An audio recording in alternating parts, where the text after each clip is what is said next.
Hey everybody, I recently finished this Nightlords Captain with a nice funky cloak or robe or coat or however you want to call it. And I get a lot of questions on how I made it. So today I'm going to share the process with you because what I did is actually I think it's going to be useful for a lot of different cloaks and robes. There's a ton of ranges and models that have these kinds of cloaks, like the whole Dark Angels range as well with all the robes. And I think most of what I did for this model was usable for that as well. So let's get going. I started out with a assault intercessor body, which you see here, and I did two things. Before I glued the legs onto the body, I removed like the hip plates. I don't know what you call them. I just sawed them off with a thin Tamiya saw, and I cleaned up the rest with a sharp knife.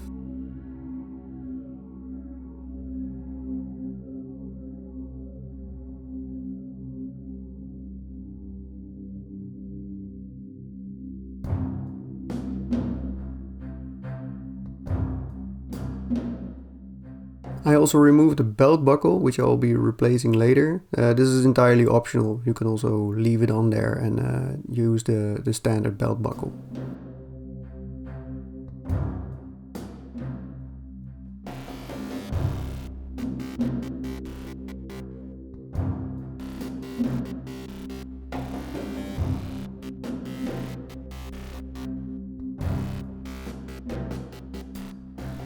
The hip plates that you cut off in the first step, you can prepare them if you want to add them on later, because especially some of the new Dark Angels models, they have the hip plates over the robes.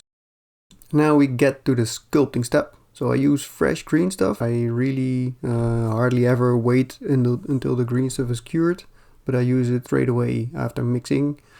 And what you see here is I am preparing the one part of the robes.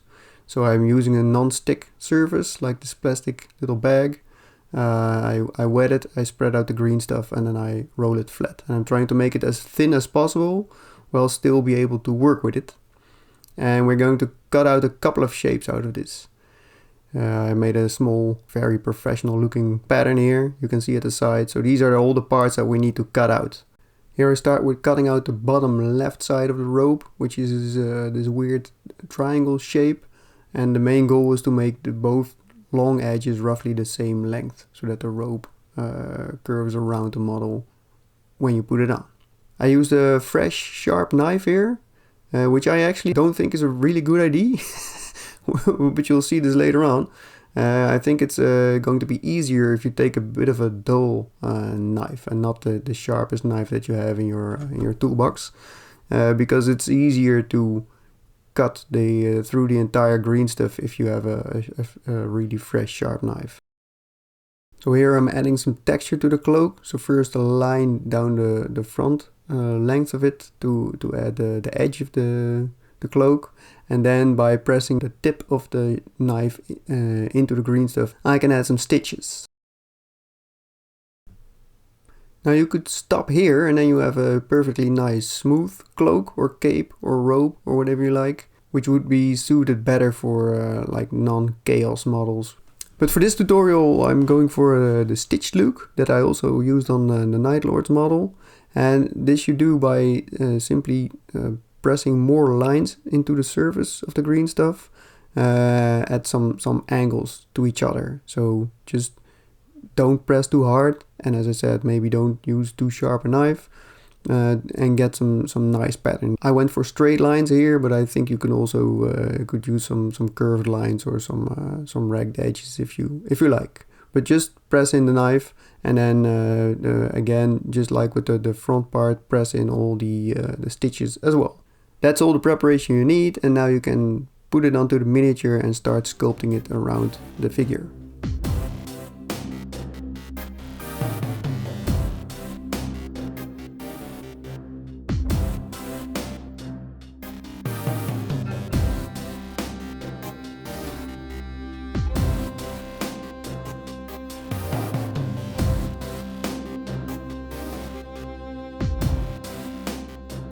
This is unfortunately where I figured out that my eyeball measurement failed me completely, and it was not wide enough.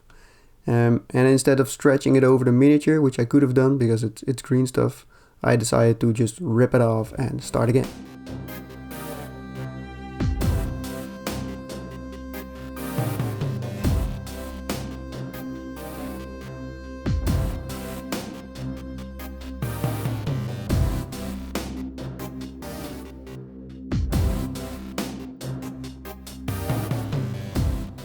For the sculpting, I'm trying to do a couple of things here.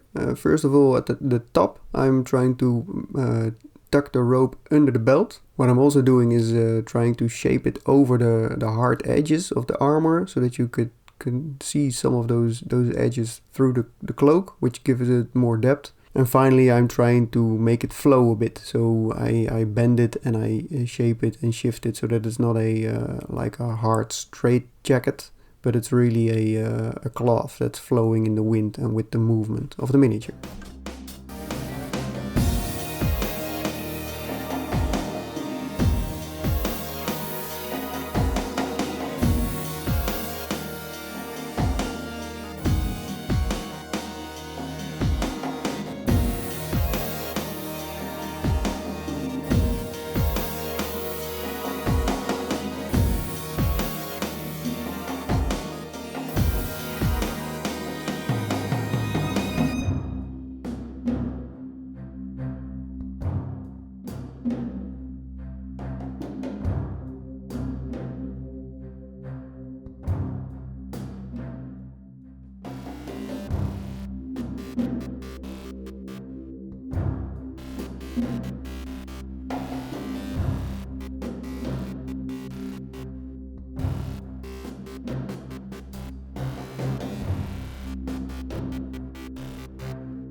If you want to make the cloak seem a little bit more old and worn, you can rip some of the seams, as I'm doing here.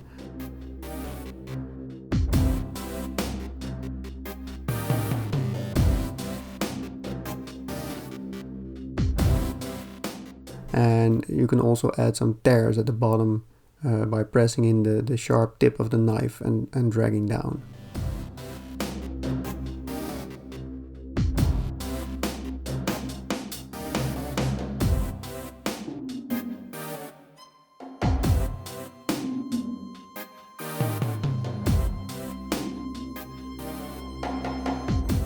Next up is the other half of the cloak, and well, you've seen this before, so here we go.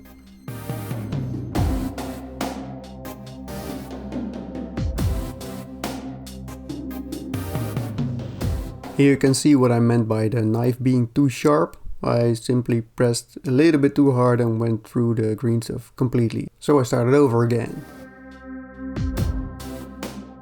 This gave me an idea for adding the tears before sculpting the Greenstuff onto the model.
And finally I sculpted the front center piece, tabard, something. I don't know what the name is. So time for some magic.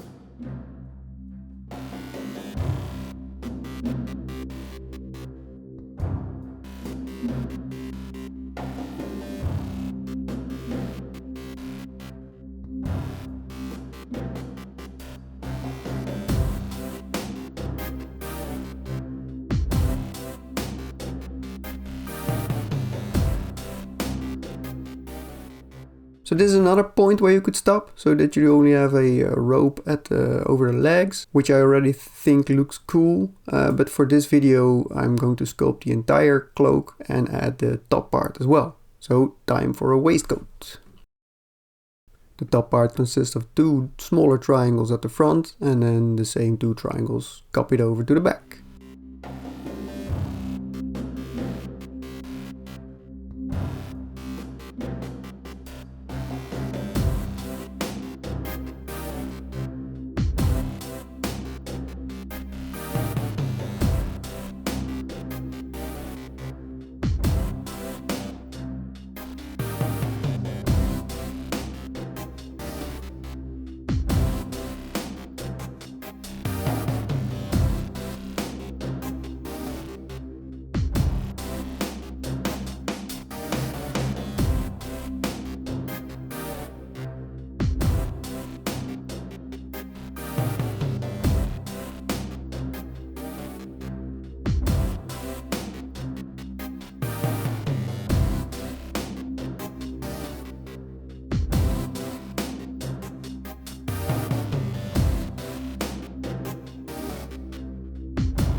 Then finally the belt. The belt buckle is a skull from the Citadel Skulls box.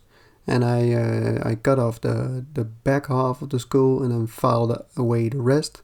Cutting off that back is quite a precision work with a very sharp knife. So please watch your fingers.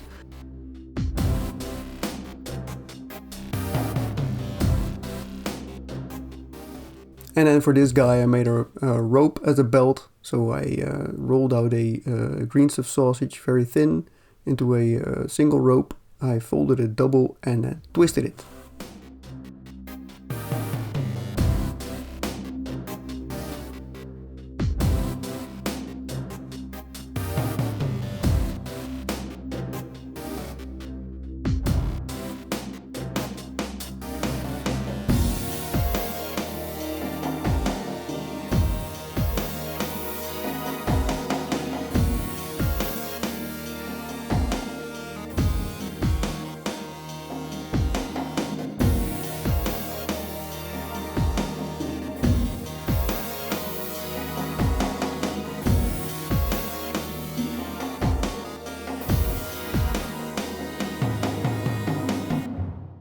I think this type of robes works very nicely on a Dark Angel or some Emperor's Children or Nightlords as I did.